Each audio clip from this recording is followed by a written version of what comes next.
તમને કંઈક જિજ્ઞાસા કંઈક મેળવવાની તો હશે ને તમે કંઈક ગુરુ આગળ જોડાવાની વસ્તુ કંઈક આત્મતત્વ પ્રાપ્ત કરવું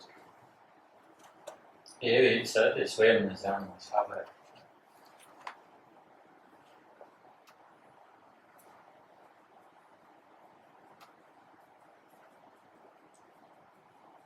તો એના માટેનો સમય ઓછો કેમ થયો એમ? આથી તમારા ગુરુએ તમને ભજન નહીં કીધું, તમે ભજન કેમ ન કરીએ કે એમ? ભજન કરવામાં એવું થયું કે હવે આમ ખ્યાલ આવી ગયો કે હવે પછી થોડીક નિરાશ થાય એટલે કરી લઈએ. ઈ તો નિરાશ તો કેદી આવે કઈ ખબર નથી. નિરાશ ક્યારે આવે ખબર નથી. મને એની ગરજ હોય તમારે દોડવું જોઈએ. આમાં સાપેક્ષતાનો રિલેટિવિટીનો કોન્સેપ્ટ હતો, પ્રમાણવાદની. તમારે જે જોતું હોય ને એની પાછળ તમે કેટલો સમય આપો છો? રિલેટિવિટીનો આપે કે તમે ઈ કરો છો જે તમારે જોવે છે એમાં સૌથી વધારે મૂલ્યવાન કઈ વસ્તુ છે? એટલે મૂલ્યવાન હોય તો તમે એના માટે સમય ફાળવો.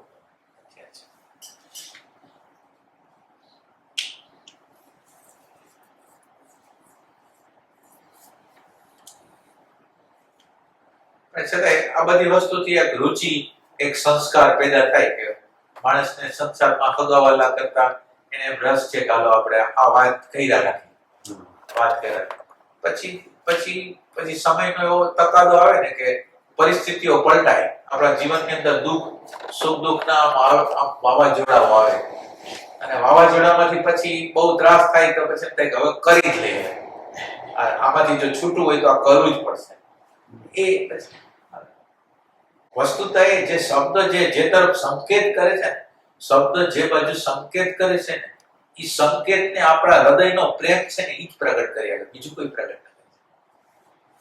એટલે એ તમારી અંદર તીવ્રતા કેટલી છે એ એના ઉપર.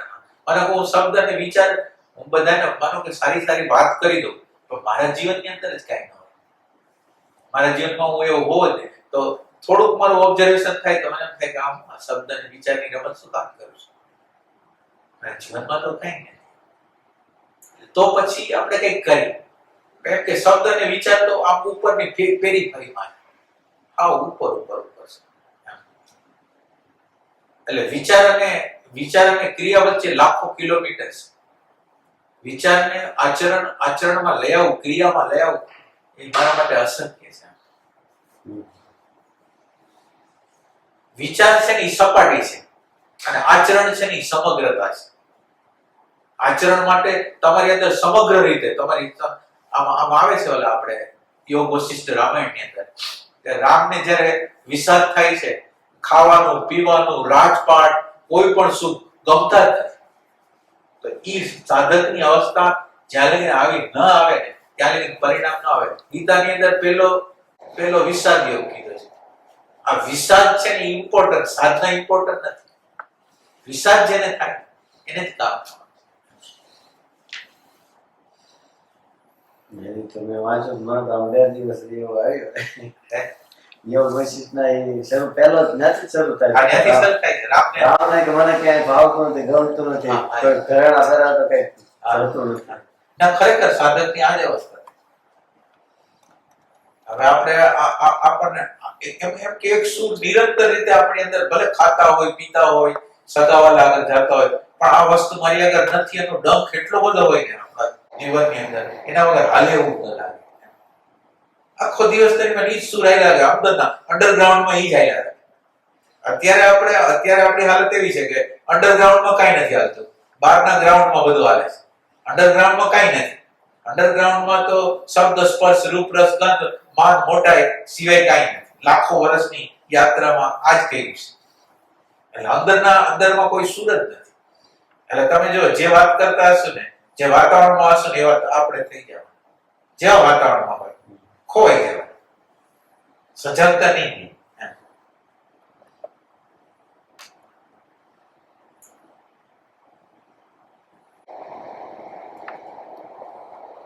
આપણા વિચારો ઉપરથી ને આમ ખબર પડે આપણે ક્યાં કઈ તરફ છે. ના, આપણું સિલેક્શન એના પર ખબર પડે કે આપણું સિલેક્શન શું છે.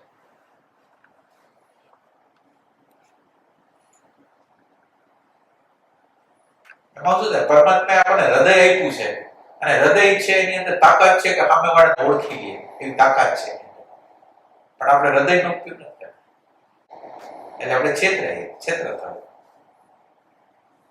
આપણને ખોટી વ્યક્તિ શું કામ મળી જાય, ખોટું ગાઈડન્સ આપનાર શું કામ મળી જાય. મારી પ્યાસ છે એ આર્ટિફિશિયલ છે, બનાવટી છે, તો મારા ગુરુ બનાવટી હોય. હું જેવો છું ને એવો મારા ગુરુ હોય. મારી જે તીવ્રતા હોય એ પ્રમાણે મારા ગુરુ હોય. એટલે દોષ છે એ ગાઈડન્સ આપનારનો નથી, પણ ગાઈડન્સ લેવા વાળાનો દોષ છે. એને જૂઠું જતું હોય તો જૂઠું મળે, સાચું જતું હોય તો સાચું.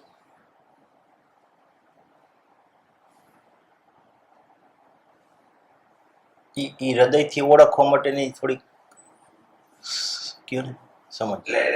એટલે અત્યારે આપણા જીવનની રીત કેવી હોય, અત્યારે બૌદ્ધિક જે જીવન જીવી છે એની અંદર શું હોય, કોઈ કેમ કે આ વ્યક્તિ બહુ મોટી છે, આ વ્યક્તિ માનો કે શબ્દની બહુ મોટી બધી વસ્તુ હોય. હવે બહુ શબ્દને વ્યવસ્થિત રીતે ગોઠવી શકતો હોય, વ્યવસ્થિત રજૂ કરી શકતો હોય, મોટા હોદ્દા ઉપર હોય, કંઈક બીજું કરતો હોય, તો આપણને પ્રભાવ કોનો પડે. આપણે પેલા જોઈ ત્યારે પેલા ઈ વ્યક્તિ શું છે, તો આપણને એના વિશે જે કહેવામાં આવ્યું છે, તો એના વિશે જે ધાર્યું છે આપણે એના વિશે થાય ઈ પ્રભાવ કરે. એટલે આપણે પ્રભાવિત લોકો છીએ, નબળા લોકો છીએ. હવે પ્રભાવ છે એટલે આપણે જોશું તો મેમરીમાં જોશું, ડેટામાં જોશું. અને કોઈ વ્યક્તિ, વસ્તુ, પરિસ્થિતિ, ઘટના જોશું તો મેમરી દ્વારા એનું મૂલ્યાંકન કરશું. આ મેમરીની અંદર કોઈ તાકાત, મેમરીનો અર્થ જ એવો છે કે જેની અંદર જે મરેલી વસ્તુ છે, કાલની વસ્તુ છે, મૃતપાય વસ્તુ છે. એ મૃતપાય વસ્તુ છે એના દ્વારા આપણે જોઈ છે, જગતને જે જોઈ છે એ મૃતપાય વસ્તુ મેમરીથી જોઈ છે, વિચારથી જોઈ છે. એટલે આપણું જીવન છે એ હૃદય તરફ કોઈ દી જાતું જ નથી. કે હૃદયની તરફ માનો કે હૃદયનો આપણે એક વ્યક્તિ મારી સામે આવી, હવે હું એનો કોઈ બેકગ્રાઉન્ડ જોતો નથી, અંદરથી હું મારા હૃદયની અંદર જોઉં છું કે અત્યારે એ આવવાથી મારી અંદર શું થાય છે. હું અંદર જોઉં છું, હું કોઈ પ્રભાવમાં નથી. તો તમને હૃદય તમને બતાવે આ વસ્તુ આમ છે. એટલે આપણે હૃદયનો ઉપયોગ જ નથી કરતા. જો લેડીઝ લોકો છે ને એની અંદર એવી તાકાત હોય. લેડીઝ લોકોને પરમાત્માએ હૃદય આપ્યું છે, એટલે વ્યક્તિની અંદર ખરાબ વિચાર આવે તો જો લેડીઝ હોય ને એને ખ્યાલ આવી જાય કે આ વ્યક્તિ બરાબર નથી. હૃદયમાં જીવતી વ્યક્તિ હોય ને એને ખબર પડી આ નથી. એટલે હૃદયની અંદર તો આરપાર જોવાની ક્ષમતા, તમારી અંદર હું પડ્યું છે જોવાની ક્ષમતા.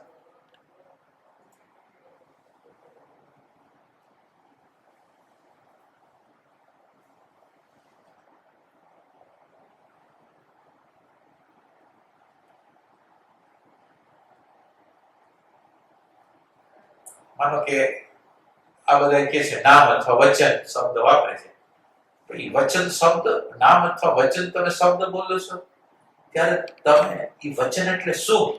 માનો કે હાલો ભલે વચન છે, નામ રૂપ ગુણથી પર છે, આ બધા વિચાર છે, પણ હું મારા હૃદયના પ્રેમથી, મારી આંખથી, આ ગુરુની આંખથી મેં જોયું. હવે ગુરુની આંખ છે એ મારા માટે નહીં હાલે, મારે મારા સ્વયંની આંખે જોવું છે. તો મારે મારા સ્વયંની આંખે જોવું હોય તો વચન એટલે શું, નામ એટલે શું? હું અંદરના તીવ્ર પ્રેમથી ગોતું, પ્રશ્ન કરું. હું એમ નથી કે હું અંદરથી સમજતો જ નથી, મને આ ખબર છે વચન એટલે શું, નામ એટલે શું, મને ખબર જ નથી.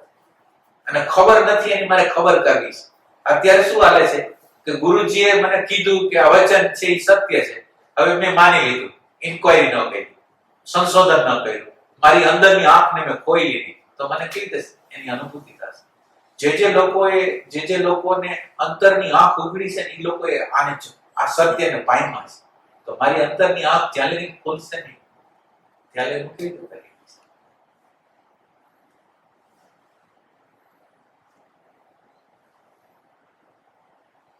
અત્યારે ઇન્ક્વાયરી કોઈ કરતું નથી, સર્ચ કોઈ કરતું નથી, સંશોધન કે હું જે રસ્તે હાલું છું એ સત્ય છે કે રોંગ છે. હું જે રસ્તે હાલું છું એ રોંગ છે, સાચું છે. મારી સાધનાને હું ચેલેન્જ કરું છું. હું જે સાધના કરું છું એમાં ક્યાં છું, કઈ જગ્યાએ ઉભો રહીને સાધના કરું છું, ઈ છે. અમે રોડની કોલિંગનું વાંચ્યું હતું કે 6 મહિના આવ્યા ને, અને 6 મહિનામાં તો એને કે પહેલો ઇન્ટરવ્યુ આ લોકો ઇન્ટરવ્યુ કે પહેલા જે સ્મરણ કે આત્મસ્મરણ એને 6 મહિનામાં સિદ્ધ કરી નાખ્યું. કે એટલી તીવ્રતામાં પ્યાસ હતી કે રિઝલ્ટ કેમ ન મળે? આ રિઝલ્ટ કેમ 6 મહિનામાં તો એની કહેવાય ને કે પોતાની સુરતા સાથે રોડની કોલિન્સ તો ભાઈ બહુ જબરજસ્ત વ્યક્તિ. એટલે જબરજસ્ત એટલે એણે એટલા સંશોધનો એના પોતાની મૌલિકતાથી કરેલા છે. રાહુલ અંતરિક્ષના પ્રભાવનો આ બહુ ના સાયન્સ એને સાયન્સ જે અંદરના ખોયલા છે એમ કે અંધા પાય એટલે આંધળું નહીં વિશ્વાસ કરી દો એવી રીતે સાયન્સ થી બતાવ્યું છે.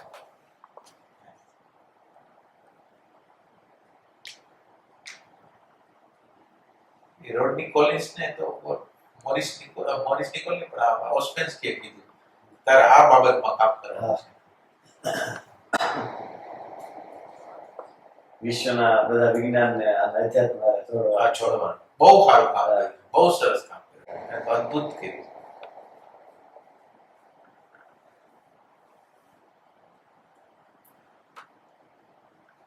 ના પણ ઈ આમ અત્યારે આમ સાયન્સ ને અધ્યાત્મનો ભેગો યુગ આવ્યો એવું લાગે. એટલે કહું શનિનો કાળ એટલે એનો અર્થ એમ થયો ઇન્ટેલેક્ચ્યુઅલ વસ્તુ. શનિની અંદર એક ન્યાય હોય, એક ઇન્ટેલેક્ચ્યુઅલ હોય. શનિ હોય ને કલ્યાણકારી હોય. શનિ છે ને ઈ કલ્યાણ. એટલે શનિમાં જીવતો માણસ જો શનિ પ્રધાન માણસ હોય ને તો એની અંદર કલ્યાણની ભાવના હોય, શોષણની ભાવના એનો મુખ્ય. અને એની અંદર ઓર્ગેનાઇઝ પાવર હોય, ઓર્ગેનાઇઝિંગ કરવાનો પાવર હોય. શનિ ને મંગળ બે મળે ને એટલે કામ થઈ જાય. મંગળ છે એ ક્રિયાન્વિત કરે, ઓલું આયોજન કરે. શનિ આયોજન કરે અને ઓલું અમલ કરે. એટલે આપણી અંદર શનિ અને મંગળનો યોગ થતો નથી. મંગળ છે ને ઈ મંગળની અંદર એવી તાકાત છે કે એનો જે ગોલ હોય ને સિદ્ધ કરીને જ ઈ આડોઅવળો થાય નહીં, ક્યારે આડોઅવળો ન થાય. ઈ પોતાનો જે ગોલ હોય ને ગોલને સિદ્ધ કરી નાખે. ઈ મંગળ ટાઈપ આ ગુરજી એટલે જે 12 ટાઈપ છે ઓક 6 ઓક 12 વિશ્વ વિશ્વ એનું બુક ના એટલે ઈ આખો આપણે 84 લાખ યોની કહી છે ને એટલે આ લોકોએ એવું સર્કલ બનાવ્યું છે. પેલું ચંદ્ર બનાવ્યો છે. એટલે અત્યારે હું જેમ કહું છું શનિનો યુગ છે. હવે શનિ પછી આવશે તો આનો જ આવશે, આપણે ચંદ્રનો જ આવશે.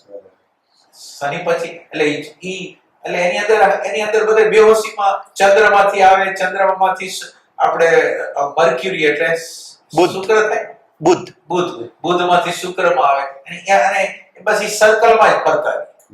એની બહાર ન જઈ શકે. એમાં કોન્શિયસ થાવ ને તો તમે બહાર નીકળી.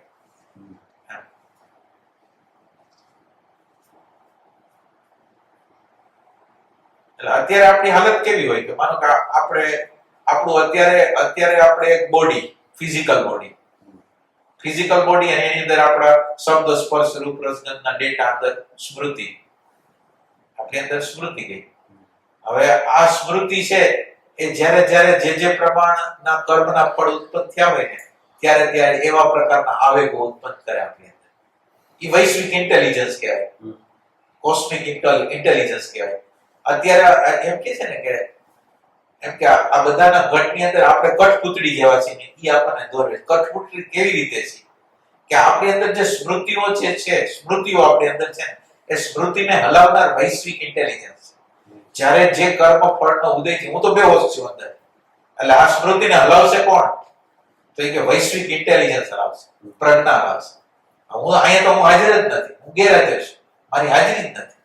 તો મારી અંદર જે વિચાર જે ભાવ આવશે એ ધક્કો મારી મને કામ કરાવશે, ગુલામ તરીકે કામ કરી નાખશે. અને સ્મૃતિની પાર આપણે વયા જાય તો આપણે કઠપૂતળી થતા અટકી જાય. હે એટલે રોબોટ હતા, રોબોટ મટી ગયા. એટલે આમ કર્મ જે થવાના છે એ થવાના છે, કર્મના ફળ જે આવવાના છે એ જ આવવાના છે.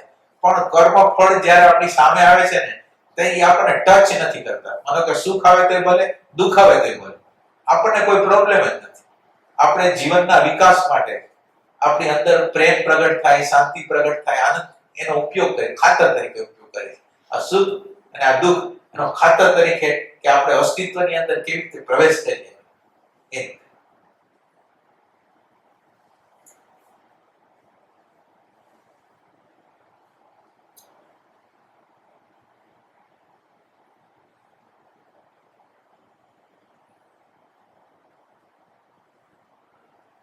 આ લોકો આ ગુજ્જિફની આ અલ્બર્ટનની બુક છે હા એમાં એને ઈ બે ઇન્ટરવલ કીધા છે જાગવા માટે.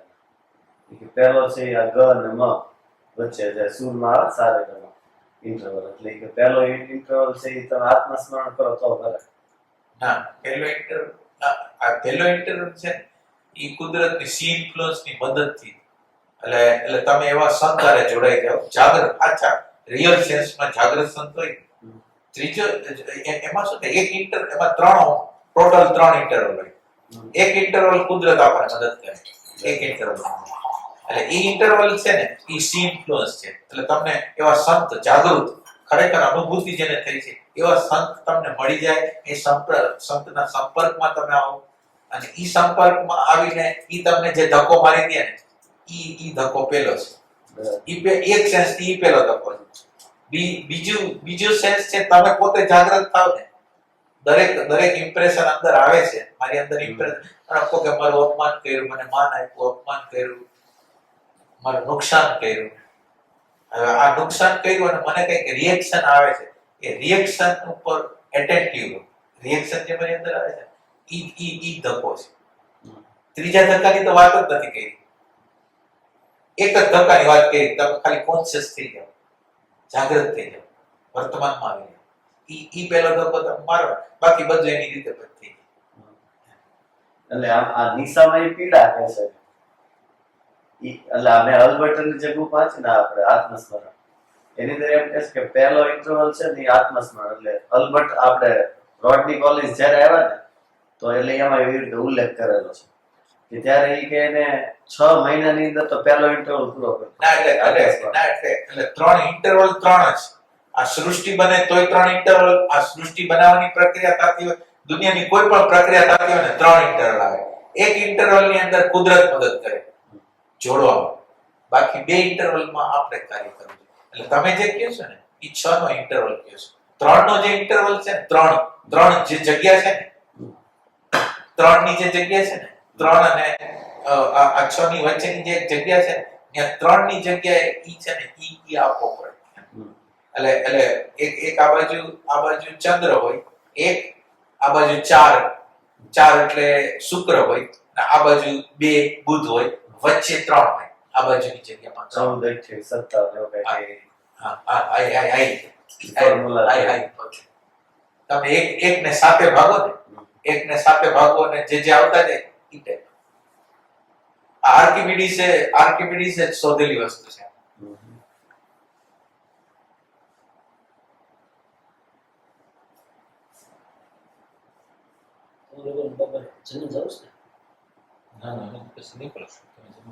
આપડી હારે થોડું કે હવે જમીન જ ભાઈના ઘરે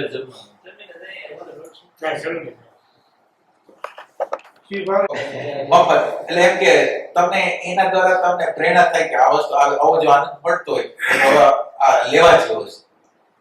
ઈ સેન્સ થી મળે. સેમ્પલ કે આ એક આપણે હોય તો એમ ખબર પડે કે અહીંયા પહોંચવું છે, આવું આપણે પ્રાપ્ત કરવું છે. એટલે આખું આધ્યાત્મનું વિજ્ઞાન છે ને વાઇબ્રેશનનું વિજ્ઞાન છે. તમારો કે મંદિરમાં જાઓ, તમારા ઘરમાં મંદિર હોય તો એ મંદિરની અંદર તમે જાઓ તો કઈ મૂર્તિને ન જવાની હોય. મૂર્તિની અંદર અમુક પ્રકારના વાઇબ્રેશનો ક્રિએટ થયા હોય, ભાવ દ્વારા, આરતી દ્વારા, બધા દ્વારા એ ક્રિએટ થયા હોય. તો તમે ખાલી ખબર છે આરતી ઉતારે ત્યારે આમ કરે છે. એ આરતી ઉતારે ત્યારે આમ કરવાનો અર્થ શું? એ કઈ મિકેનિકલ પ્રક્રિયા નથી. આજે ઓલો દીવો છે એની અંદર એવી તાકાત છે.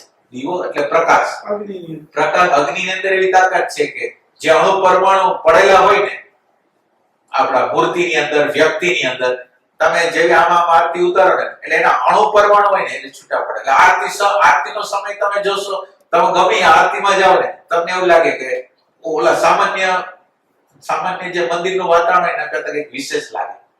હવે એની અંદર વાઇબ્રેશન છૂટા થયા છે ને જે દિવ્ય વાઇબ્રેશન, એને આપણે આમ કરી શકીએ, અમે આ લઈ છીએ. કહેવાનો આમ ન કરો તોય આવી જાય, પણ એમ કે આપણે આમ દ્વારા એમ કહેવા માંગી છીએ કે વાઇબ્રેશન નો ફીલ કરું છું. એમ એ રીતે મારા ઘરે એવું થાય. મારા ઘરે એવું થાય. હા જે મંદિર છે ને ત્યાં કામ કરે ને એક એક્સપિરિયન્સ છે. ચાલો જ્યારે મારા પપ્પા 2-3 કલાક બેઠા હોય પણ એ જયારે દીવા કરે અને જ્યારે કંઈક આપણે વાત થાય એટલે આપણે બધું સાયન્ટિફિક છે. એટલે તમે એક ક્રિશ્ચિયનના ઘરે જાઓ, એક મુસ્લિમના ઘરે જાઓ, એક હિન્દુના ઘરે જાઓ, ભલે ને આવડું નાનકડું મંદિર હોય, આવડું નાનકડું, એ દરવાજામાં કરતા હોય તેમ કરતા હોય એવું તમને લાગતું હોય, પણ એની અંદર એક વાઇબ્રેશનનું નિર્માણ થયું અને એ વાઇબ્રેશન છે એ આખા ઘરની અંદર આ આરતી ઉતારો દ્વારા આખા ઘરની અંદર બધી વ્યાપ્ત થાય. એટલે એક આખું સાયન્સ છે.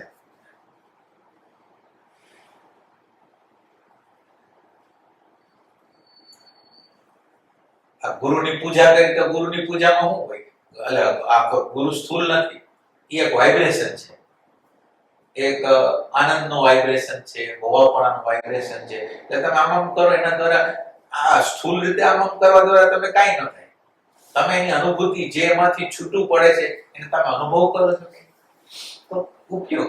બાકી તો આ રૂટીન પરંપરાગત આ બધું થતું હોય, જે પૂજા વિધિ થતી હોય એ બધું થતું હોય, કાંઈ ન હોય.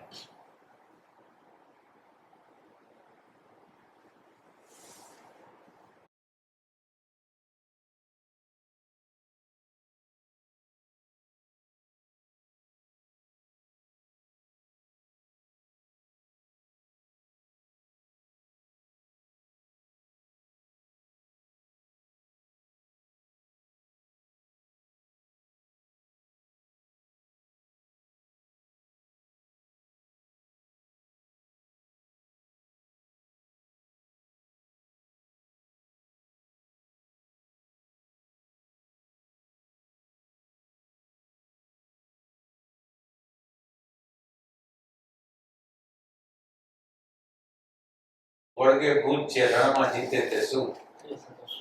એટલે શબ્દ કે વિચારને હું પકડવાના હોય? શબ્દ અને વિચાર છે એ વ્યવહાર માટે ફક્ત છે, વ્યવહાર માટે ખાલી છે. અંદર જવા માટે જેમ આપણે ચંપલને કેમ આપણે મંદિરમાં જઈએ તો બહાર રાખી, એમ શબ્દ અને વિચાર બહાર રહીએ ને તો જ આપણે અંદર દાખલ થઈ શકીએ. અંદર એન્ટ્રી નો એન્ટ્રી અંદર એન્ટ્રી.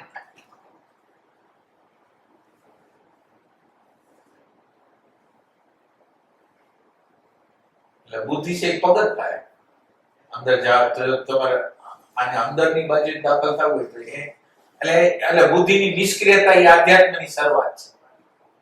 બુદ્ધિ સંપૂર્ણ નિષ્ક્રિય થઈ જાય. બુદ્ધિની નિષ્ક્રિય થાય ને એટલે એની નીચે પ્રજ્ઞા ને ચેતન તત્વ પડેલું હોય. બુદ્ધિ જેવી નિષ્ક્રિય થાય ને, બુદ્ધિ એટલે ડેટા અને ડેટાને હલાવનાર છે નીચે, તો ઈ જેવો ડેટા શાંત છે ને એટલે નીચેથી પ્રજ્ઞા, નીચેથી ચેતન તત્વ પ્રગટ